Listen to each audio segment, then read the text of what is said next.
Gunshots heard near the library at UVU. They're trying to lock the library down now, still gathering. The CS building is just east of the library. He's wearing jeans, black shirt, black mask, long rifle. We do have officers following the victim to Tiffin at this hospital. 418 copy. How many injured do we have? It's just one person. A recent ruling in the case for the man accused of murdering conservative political activist Charlie Kirk. This ruling could be tipping the scales of justice in his upcoming trial. The court finds that Mr. Robinson's right to the presumption of innocence outweighs the minimal inconvenience of permitting civilian attire, and Mr. Robinson shall be dressed as one who is presumed innocent. Accordingly, the defendant's request to appear in civilian clothing for all pretrial proceedings is granted. Defense counsel is directed to coordinate with the jail to ensure that this order is implemented, and the court further orders that if the clothing be provided 72 hours prior to any hearing. That was Judge Tony Graf agreeing to allow defendant Tyler Robinson to appear in court wearing civilian clothing. So that could mean a suit, that could mean a sweater, whatever he prefers. Robinson's attorneys argued that this was needed to ensure that jurors aren't going to be tainted by seeing the defendant dressed in jail clothing, that they may develop a bias against him, depending upon how they feel about seeing him in the suicide vest like he's wearing there, or an orange jumpsuit.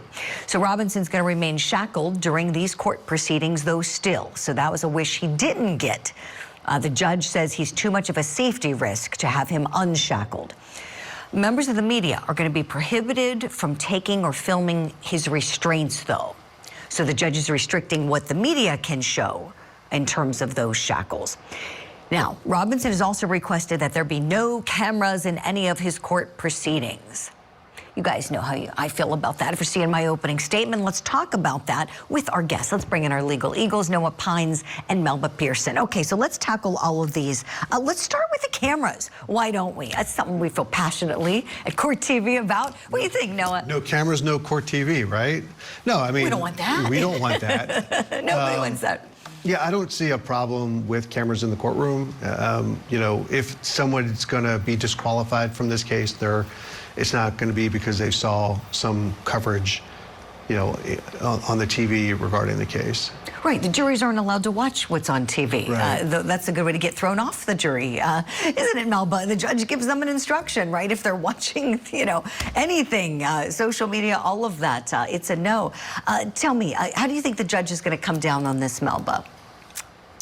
So I think the judge is going to kind of be in the middle on this one. So he may kind of like the ruling he just did where he allowed media to be in the room, but they couldn't film certain things. I think he knows that this is going to be a matter of great public importance. That's usually the standard that judges use to determine whether or not this is something that should be publicized. Obviously, everybody's very interested in what happens in this case. So I think he's going to allow media, but he's going to make sure that to the best of his ability, this doesn't become a circus. So he's going to have very firm rules in terms of, who can come in, who can sit where, phones, all of that. And I think he's going to set forth all of that just to have a balance. Just some guidelines, yes, some restrictions. And we deal with that all the time. And nobody really even knows because of the way we broadcast the trials and tell the stories. But oftentimes, we'll be told, I'll give you some examples. Gwyneth Paltrow's trial, for instance, really big A-list celebrity, right? And went into civil court,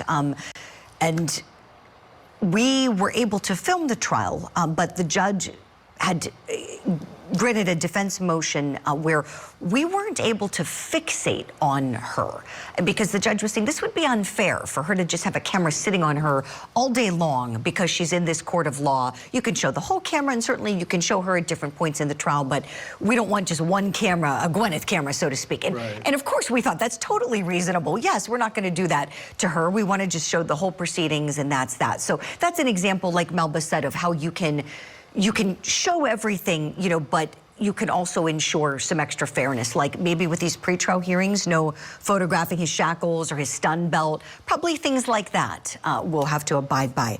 The clothing, how much of a game changer is this? Noah, what do you think, that he's going to be allowed to wear suits or whatever he pleases? You know, I don't know that it changes the narrative at all. You know, seeing him in a suicide vest, probably not the best thing. You know, seeing him in a jumpsuit, everyone's going to know that he's in custody.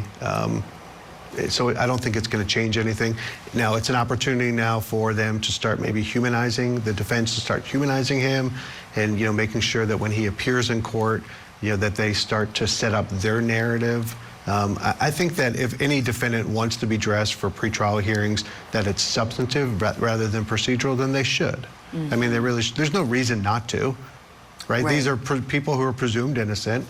And if it's a case serious enough where someone feels like I need to be in street clothes, why not let him be in street clothes? Right. I mean, you'd want to be in street clothes, Julie. Absolutely. You wouldn't want to be in an orange jumpsuit. You'd rather be in your red suit. Exactly. I'd exactly bring my red suit. And yeah, no, totally. And I agree with what the judge did. Still shackle him, keep everybody safe. So the judge, good judge here.